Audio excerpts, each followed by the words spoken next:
2 days ago, I saw a rig large enough to hold that tanker. If you want to get out of here, you gotta come talk to me. I know I butchered that just now. I know that's not the exact line, but it's a great line.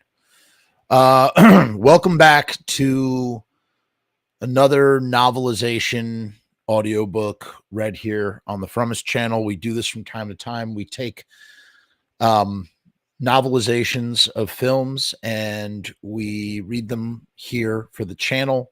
Generally things that are out of print, that are hard to come by. Some people just want to listen to the book and just hear it. So that's the service that we're here to provide for you today. We've already done The Road Warrior. We've done a Stephen King book, which you can only listen to through the Patreon or the YouTube membership. We also did the Return of the Living Dead novelization. And we'll also do Thunderdome when this is done. Take a little time off, and then we get back into it. This one will be divided up into 12 parts for one episode per chapter. I'm going to really take my sweet time reading it too. Instead of trying to rush through 2 chapters, we're just going to take it 1 chapter at a time. I kind of suck at reading, as some of you already know. I'll do my best to read. My voice is kind of thrashed right now. Probably shouldn't have lit some incense in the background, but I just like a little incense. Keeps things, chill, keeps the vibes in the room chill. That's what we need right now. So that's what I'm doing. And this novelization was the story. It's based on the script, right, for Mad Max 2, which was written by Terry Hayes and George Miller, along with a guy named Brian Hannant. The novelization itself was written by Carl Ruhen.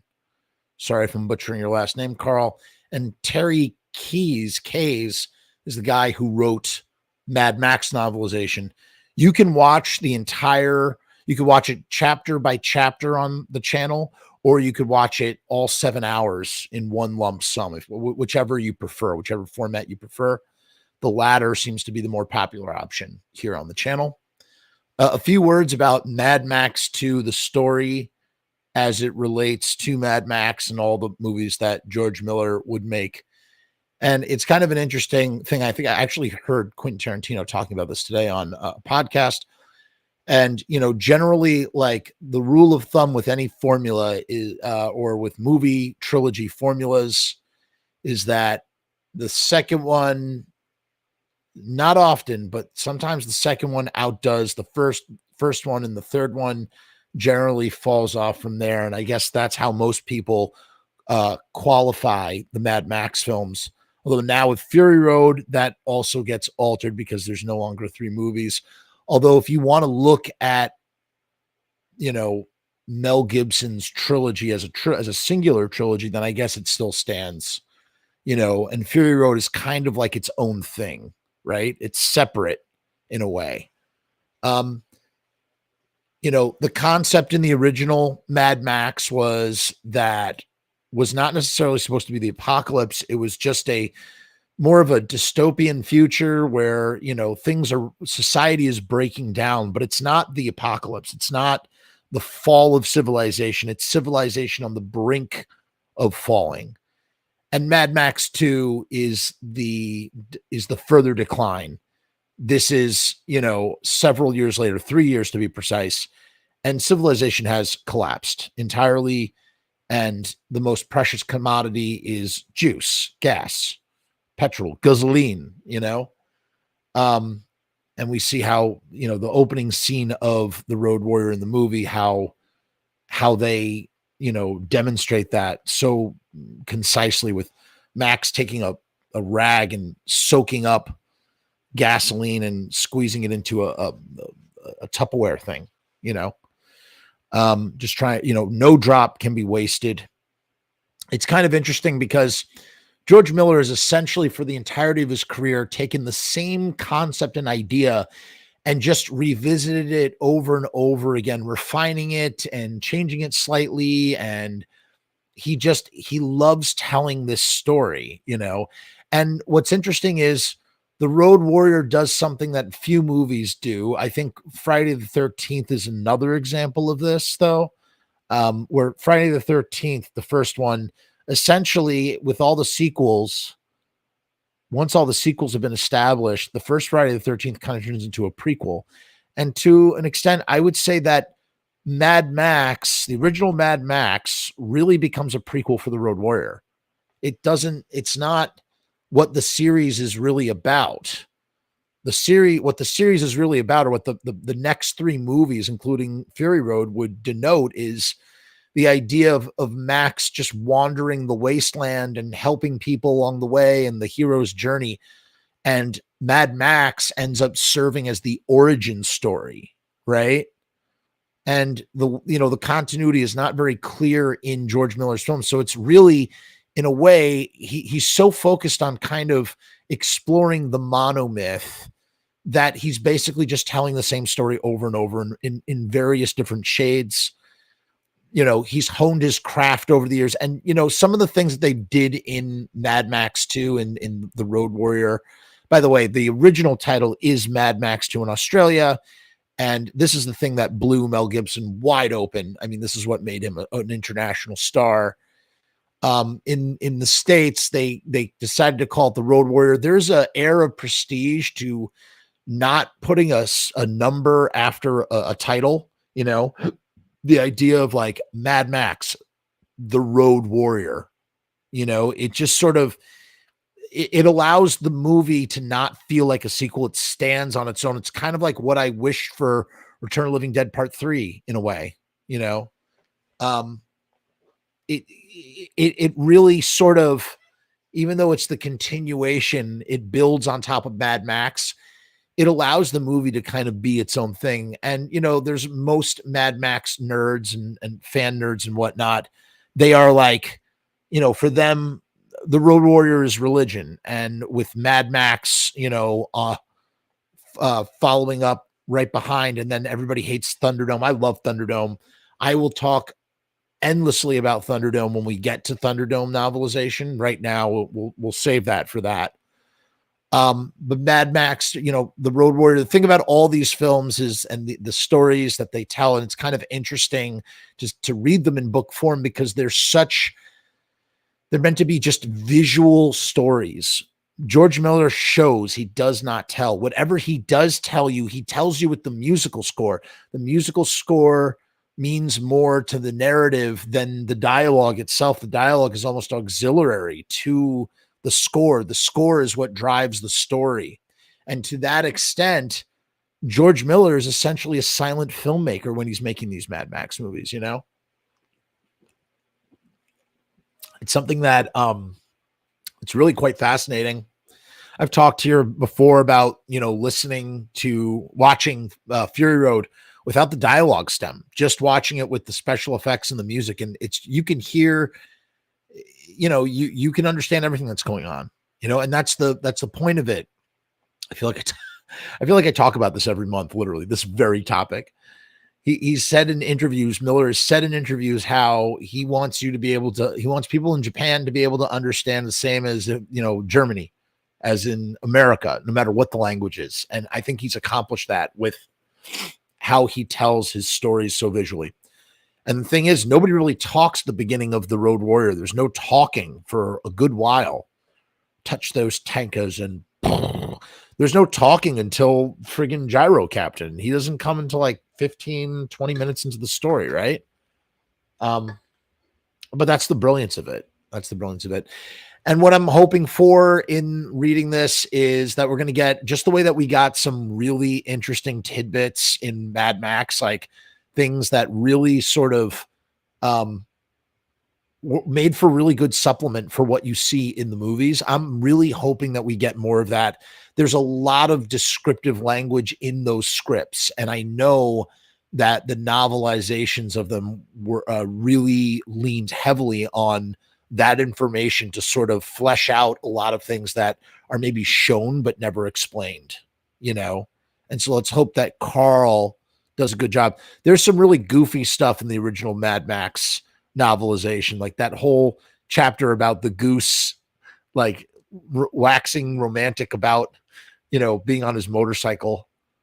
I wonder if Carl is like Terry in that way. Maybe not. We'll find out. So what I'm going to do is I'm going to read, and occasionally, I'm not going to break up the story, but occasionally I might throw a comment or something out that's not related to what we are reading, or it is related to what we're reading, but not the narrative itself. So I might react as I'm reading, but I promise to do it in a way where it's not really affecting the story, but maybe colorizing the story a little bit more. So it's not a straight read of the novelization, okay? We're transforming it slightly, a little bit. That's the idea here, okay? And so without further ado, I now present Mad Max 2. Dun, dun, dun. Oh, crap. No, it starts here. Here, let's open this up a little bit. And hey, because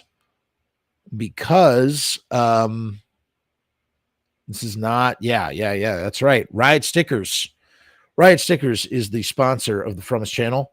We have a brand new promotion coming with Riot Stickers, so I'm not going to promote the old promotion. All I'm going to say is go to riotstickers.com/Frumess for the brand new Riot Stickers promotion that will be coming imminently. Don't want to miss out on this promotion. It's going to be amazing. Sharpie Riot promises that it's going to be the best one yet. So without any further ado, let me play the theme song and we will dive right in to Mad Max 2.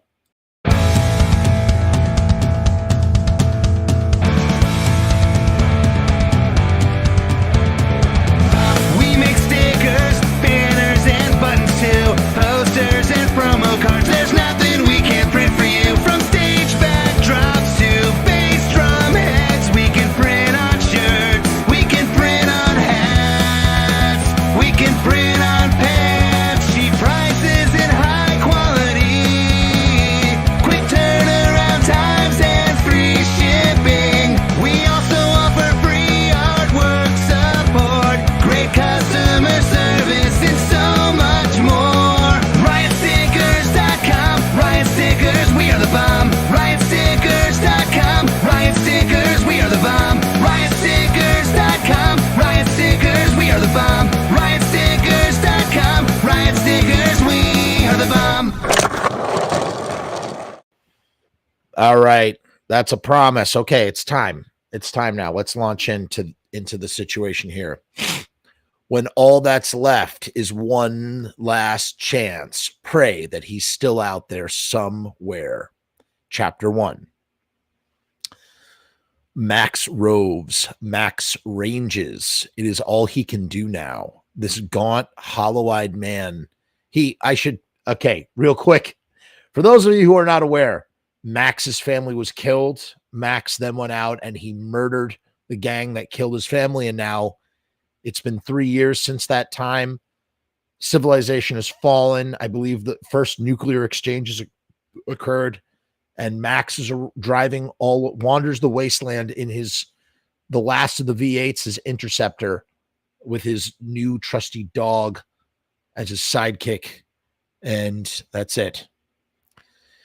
So Max roves, Max ranges. It's all he can do now. This gaunt, hollow-eyed man, he and the machine and the dog, which is all he has left in the world, that is crumbling all around him, burning up the highways through the dust and the stinging flurries of sand that is whipped by the hot wind against the windscreen of his black-on-black pursuit car, which bears the scars of the many times he's had to beat back the bands of marauders attracted by the fuel that he is carrying in the tanks. I should mention that Max is 25 in the first movie, and in the second movie, he is 28 years old, okay? The machine and the dog and his memories. The sun's fierce heat pounds relentlessly down on the baking earth. Beneath the shimmering heat, the clusters of rocks seem as if they are in constant motion. Mirages seem to float upwards out of the beating heat.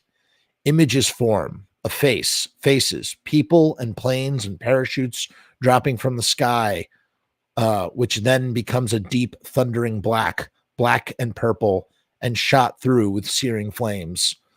The wasteland is tinged with red, It is strangely beautiful, like the end of the earth, the sun large in the sky, and all life having shriveled away to nothing. Max drives fast, but the thoughts keep crowding in. Glimpses, flashes, there's no way to escape them, no matter how much you put on the speed. Like there's no way to escape the marauders, the vultures, the bloodsuckers, and all along the highways into the fields where they have been chased, littering creek beds. There they are, the smashed, rusting, burnt out hulks of vehicles that have fallen prey to them. So basically, a graveyard of vehicles that were victimized by the marauders that Max runs from. The heat plays tricks on the eyes, which are heavy and gritty through the lack of sleep and the effort of concentration. The necessity not to let the guard drop for a single moment, but one thrives on this energy, borrowed and stored away in the system. One just goes and goes and goes. A woman's face, sleepy, smiling, flushed with lovemaking that has just ended, a voice murmuring in his ear, a baby crying, Jesus, no, foot down on the pedal, the engine roaring, and the countryside spinning past a monotonous, right? A monotonous sameness about it. Hills and gulches all red, so barren. Yes, one just keeps on going. One couldn't stay still, no place to settle. The search was going on all the time, no end to it. It's funny when you think about it, the manner in which the world is ending, cataclysmic, the way everyone expected it would, somehow, but still funny. It had to happen, and it is happening. The population is scattered everywhere, and the cities now are crumbling and slowly fading apart, slowly falling apart. The decay has set in, and there's nothing that can be done to stop it, even if the will were there. And the last will was the main force patrol pushing these gangs back as, nations were on the brink of war, right? The cities are nothing more than shells now, towering monuments to futility. Perhaps it is funny that this thing that is happening now, while Max forages, because people had actually believed in the permanence of things, that it go on and on the way it was. And they could put up buildings, glittering spires that reached higher and higher, and they could reach for and conquer the universe. Perhaps it was the smugness of those days that made it funny. Maybe there was a bitter humor to be found in panic, in looting, death, and wholesale destruction. Even when all the signs were there, and the satellites beamed the flickering images into every household, those images of confrontation and conflagration. I can't say that word. Conflagration. I know that word. I can't say it. I can't pronounce it. Conflagration. Whatever. The screaming hordes that swept before them, the blazing buildings, the execution squads, the assassinations, and all other forms of violence had taken on a comfortable domestic aspect. There was still no reason to believe that a standoff wouldn't be reached just this side of the brink. A brief diffusing hiatus, a withdrawal within a continued state of hostility, a problem never to be solved because there just was no solution. It was like the surf rolling in, drawing back, the one motion complementing the other, a law of nature. It was inconceivable that the tide wouldn't ebb, that the moon wouldn't continue to wield its timeless influence. But no, not this time. It was the fuel that mattered. Banknotes fluttered in the streets of those silent cities. They were caught in drifts, piled up in gutters, against walls and in doorways. The wind caught them and set them in flurries across the open ground, across squares and plazas, and the parks, which had become veritable jungles by now, and gold, stockpiled, forgotten, useless. Only the fuel. So fuel is the most useful thing, right? Everything else is useless. Only the fuel. The institutions had gone, the banks, the stock exchanges, those great corporations that had spread their tentacles across the globe, those great palaces of glass and marble deserted now, dank and crumbling mausoleums. Max, there's something bothering you. You hardly said a word all night. A distant voice, a small flickering candlelight. What was it? A celebration?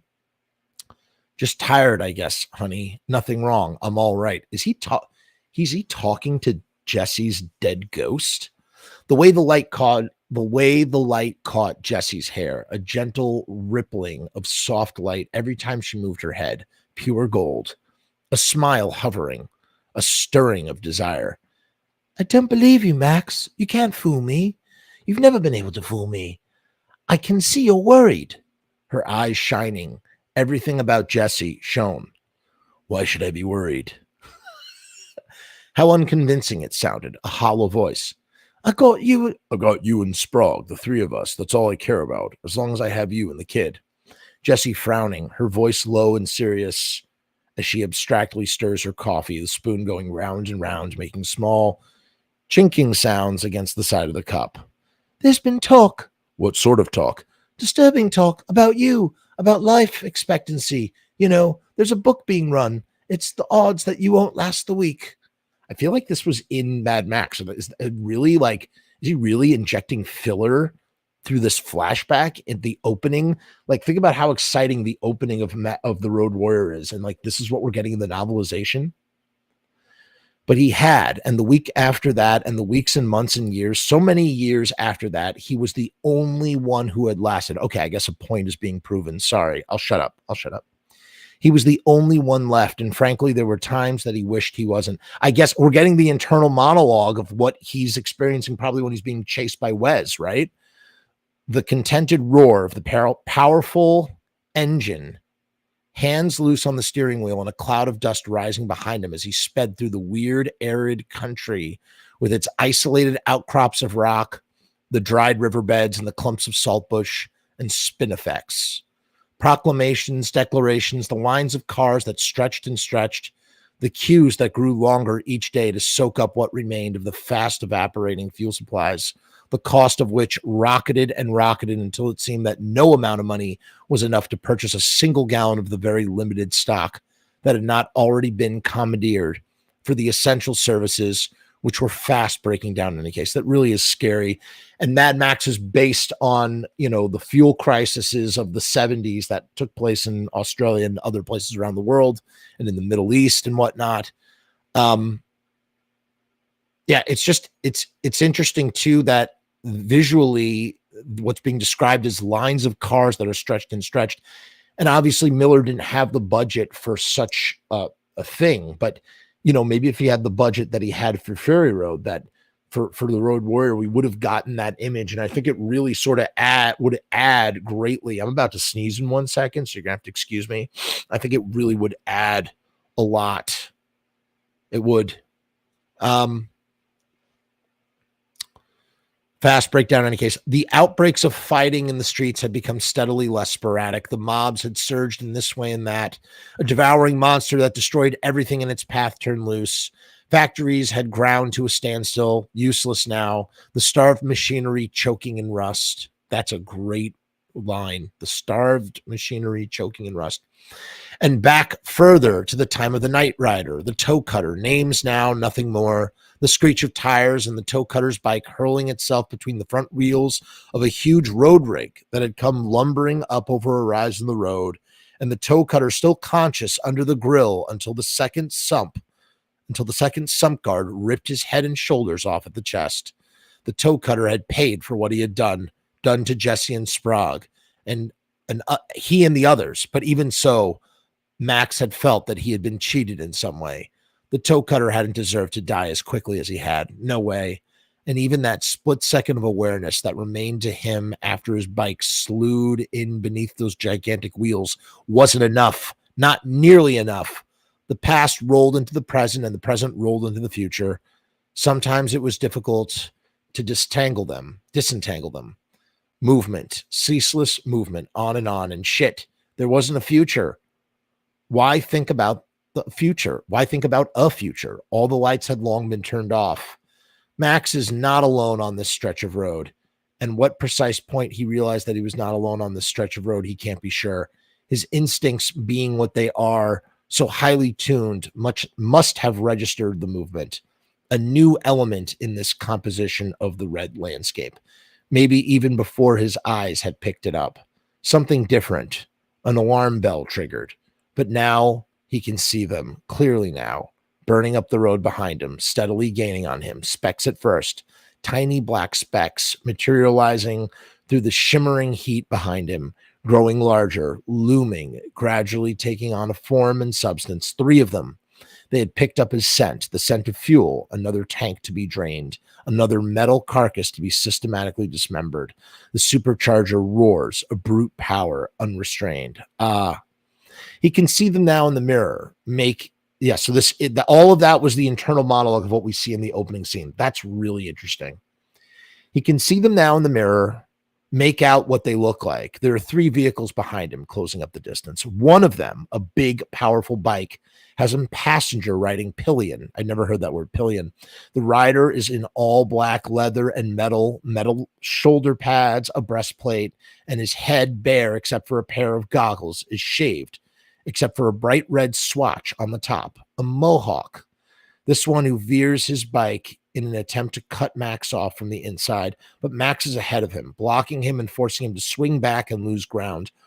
Almost naked, the pillion passenger is tightly hugging the rider, leaning with the movement of the bike, his long golden hair being whipped back by the airstream. That's the golden youth. And there's a funny story about the golden youth. And I interviewed the guy from this book. I interviewed him, Wes, the actor played by what's his face? Interesting fellow. Who plays Wes? God damn it. What the hell is his name? This is going to bother me. It's on the tip of my tongue. He's also in Weird Science. Jesus, what is his name? Holy crap. I can't believe I forgot this dude's name. Hold on, I got to check now.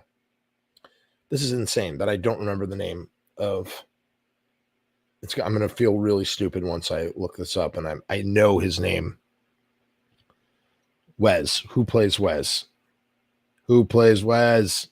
Vernon Wells. I feel so dumb. I literally feel dumb for forgetting his name. Check out those interviews on my channel with Vernon Wells for a Mad Max drive-in thing at the Mahoning drive-in, whatever. All right, let's keep going. The Max is a mohawk. This one veers off his bike in an attempt to cut Max off from the inside, but Max is ahead of him, blocking him, forcing him to swing back and lose ground. Almost naked, the pillion passenger is tightly hugging the rider, leaning in with the movement of the bike, his long golden hair being whipped by the airstream. There is the bike, and then chrome and brown and a brown street racer. And then the dune buggy covered with animal skins. The noise of the engines hammers through the rippling heat. Max swings the black on black, the old pursuit car from his police days, from side to side, forestalling the efforts of his pursuers to creep up inside of him. The heat and the noise, and beside him, the dog whimpers a little. The tiredness is gone now. The adrenaline shoots through him like quicksilver. The shrieking in his ears, his head full of sound that seems to be punched in through dozens of holes, and a curtain of red dust at times partially obscuring the 3 vehicles close behind him. A bend, and taking it close on the inner side, the dune buggy coming around it in a wide sweep, and the street racer cutting in between it and Max. The bike has fallen behind. The road rises, his foot hard down. Max takes the rise, and for an instant, the briefest fraction of time, it seems as if his wheels have left the ground and he is airborne. Then there is a thud, a bump, and the car is slewing to one side of the road. A wrench on the wheel to correct the drift. And at the bottom of the rise, blocking the road, a tangle of wrecked vehicles. One of them, a trailer down on one crumpled wheel. Take that again. I'm so sorry. A wrench on the wheel to correct the drift. And at the bottom of the rise, blocking the road, a tangle of wrecked vehicles. One of them, a trailer down on one crumpled wheel. Cars that had been torn apart, wreckage everywhere, scattered and strewn across the road. No time to decide or even to slacken speed. Just take it as it comes. Trust to luck. Always trust to luck. And luck had always brought him through in the past. Maybe it would again. No time to think, even with the heart feeling large and tight in the chest. The marauders, only a matter of a few yards behind him. To slow down now, no chance. The supercharger drums and throbs. There's a reek of petrol. His reflexes as finely tuned as the great engine over which he has taken such loving care, tinkering and adjusting and polishing and treating it like a baby. And now, the landscape lifts and turns a half a degree or more, seems to be vibrating, breaking up. The trailer looms, fills the windscreen, and then once again, a matter of only a feet away, a wrench on the wheel, and he is locked in a sweeping curve to the right, past the trailer, and then through the wrecks that are scattered around it, cannoning off them. You know, the descriptions of visual action like these do not service the novelization at all. Quite clearly, it honestly feels like the guy who wrote this watched the movie and then was like, I'm going to try and describe this in book form, and it just is not. It's jumbling. It's hard for me to like visualize it. I know what the scene is because I've seen the movie a million times, but it's kind of hard. In any case, plowing through them with a tortured scream of rendering metal. Still going, pushing the wrecks out of the way, dislodging them and pushing them deep into the dust, which shears up from beneath the spinning wheels and behind him as he comes around in the curve, slamming broadside into another rusted hulk, bouncing off it, forcing a way through the no-name dog barking furiously, jumping up and down in agitation in the kiddie seat behind him. Then to one side, he pulls the car out of the curve. He sees the bike with the mohawk and the golden passenger flying through the air with a sort of effortless grace, swooping through the air like some great bird clear over the trailer. And in that quivering instant before it hits the ground, lurches a little, and then righting itself, begins to weave its way through the wrecks. It seems as if it's stuck there, suspended against the sky from which the heat has drained all color. The road racer doesn't quite make it over the trailer. It knocks against the trailer and then spinning, clips one of the wrecks, swerves, bumps another wreck, the engine racing furiously, dust swirling. Max has straightened out of the curve and is heading across the open country, aware now that the third vehicle, the dune buggy, has managed to avoid the wreckage and has veered off right in an attempt to head him off. Then Matt, it's just like, I can't stand, they did this in the Mad Max too. I can't stand the action in this. It's just really hard to read. All of this could have been summed up in it was a crazy chase with Max's fancy road work allowing him to outmaneuver the cars. Like that would have been much more serviceable. And then take all of the economy, and obviously this is meant to be filler because they have to fill out the thing, right? Just kind of annoys me. Then Max is swinging back to the highway again, ducking in between it and the buggy, which cuts sharply in after him. The buggy and the racer have already left the wreckage behind them and are headed up the highway towards the point where Max rejoins it, with the buggy bouncing across the rough terrain behind him. You're a good kid, Max. One day you'll make a good cop. One day. Maybe it was something then to be a good cop. Maybe it meant something to be a good cop. One thought about cops in those days, bad people and cops, the division, not always so clear cut, but they existed. And people talked about law and order, the need to keep order. But that was a time when there were laws to be kept, although they were fast disappearing even then. Those laws to which people, those good people, law-abiding people, still paid some sort of lip service because old habits die hard. A good cop. One day, Max, you'll make a good cop. The light had been reflected from the chief's high shaven skull. It gleamed on black leather, superimposed on the harsh, dry landscape that is rushing up at him. The same monotonous landscape, and with his pursuers, the marauders, gaining on him again on this long, flat stretch of road. The chief's face, the thick neck, the broad shoulders, and the powerful forearms, that ugly lined face, and the nose that had been battered so many times in the years he had been in the force that it was now squat. So when he says in the force, I guess that means that Wes used to be a cop too. But it was now, his nose was now a squat, shapeless blob spread across his face, which made his flinty eyes appear far too close together and the mouth too small to balance it. The chief, worn out, disillusioned, no longer even making a token attempt to keep up the morale in his disintegrating force. I don't know anymore, Max. I don't know more about one goddamn thing. I don't know anymore, Max. I don't know anything more about one goddamn thing. Thoughts and speed and everything falling apart, tires gripping the road surface, and then suddenly the loud whooping sound that rises up from somewhere beneath the dashboard of this racing Charger, and which seems to drop around him in waves, like hoops that are being thrown over him, hoops that become tighter and tighter as they drop over him. Christ, it's the fuel running low. The alarm letting him know that the fuel is running low. And shit, there's nothing for it but to cut out the supercharger. And once that's been cut out, no choice. Take it as it comes, good cop Max. Slowing down now, the alarm has faded away, but the echo remains, flying around inside his head. As the speed falls away, it seems now that Max is crawling along. With speed, there is life, but without speed, just going along, 100 or more, it is as if an essential part of Max has fallen away, choked away by the whoops of the alarm. So the dog has crawled under the seat. The dog knows there will be trouble. Max's relaxed posture is deceptive. Every nerve end is keyed up. It has happened before, many times before, more times than he can remember, even if he wants to remember, and it will happen again. Expectant, waiting, the marauders fast closing the distance, the bike coming up on the passenger side, looming up in the corner of Max's vision.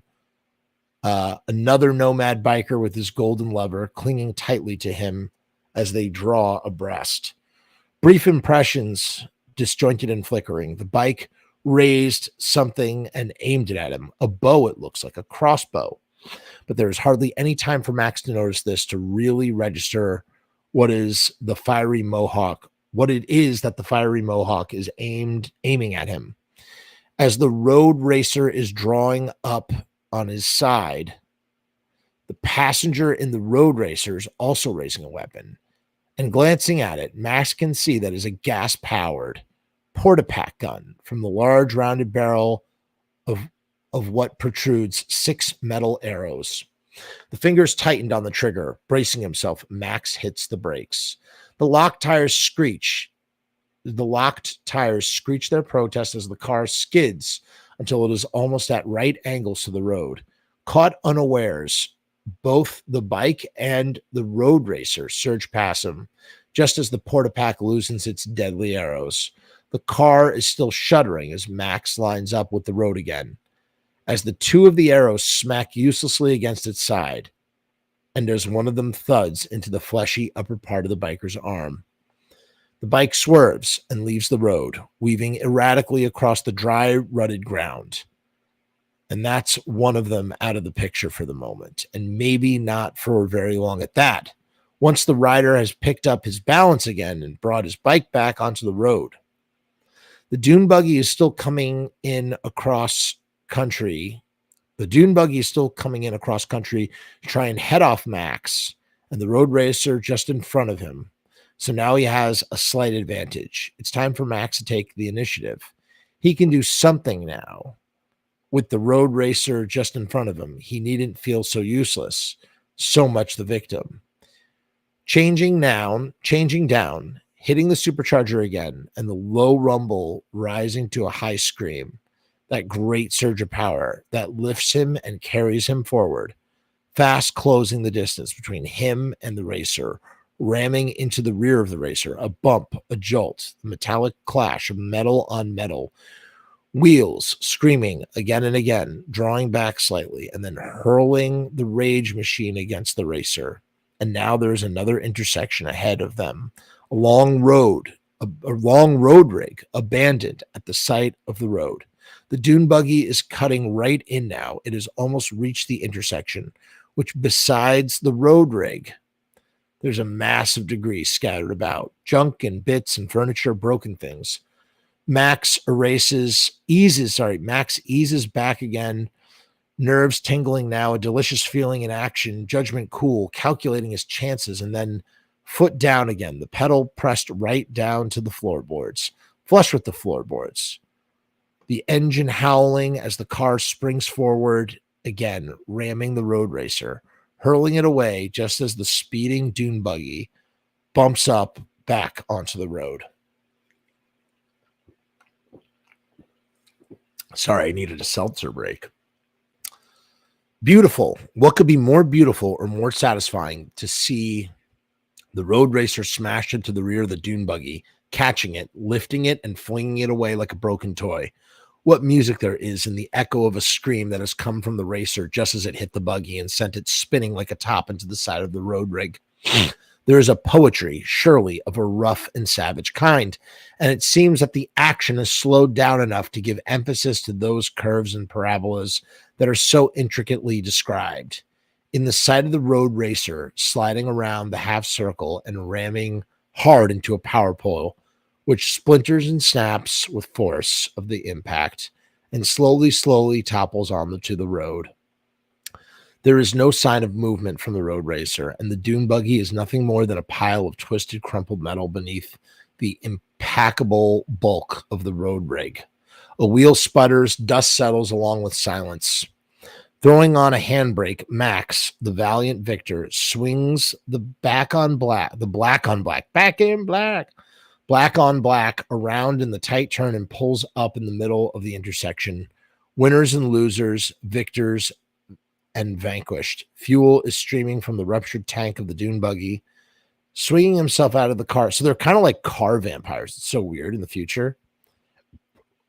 Swinging himself out of the car, Max reaches into the back and pulls out a jerry can.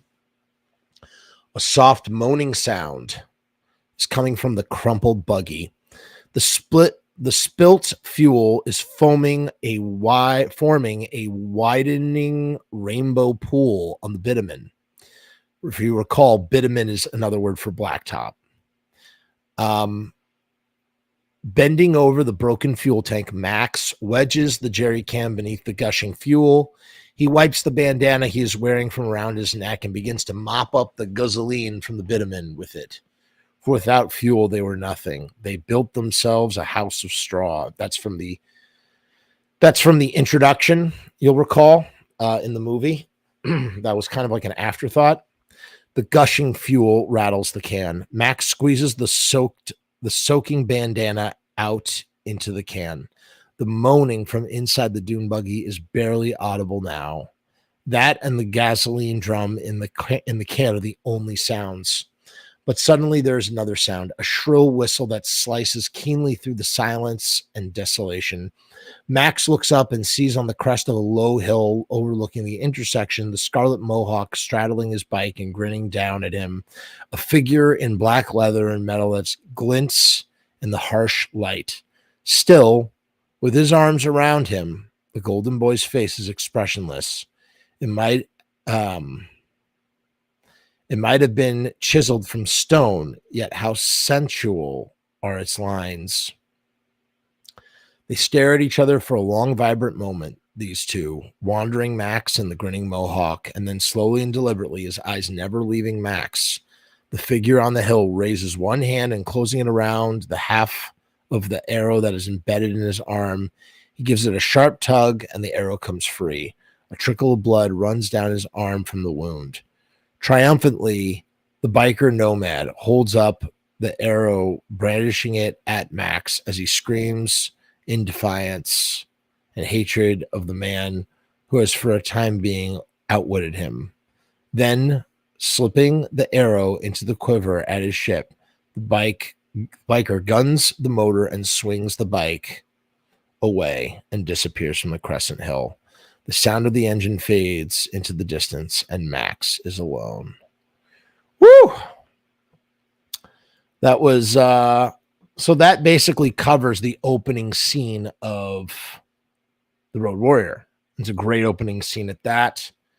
So tune in with me as we read. Like I said, this is a 12-part series.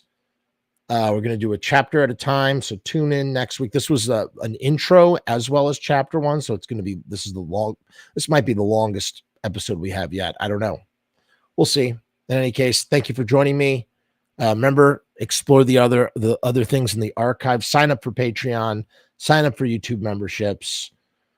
Even if you don't, I still love you and appreciate you. Thank you. Peace and hair grease, and we will see you next time.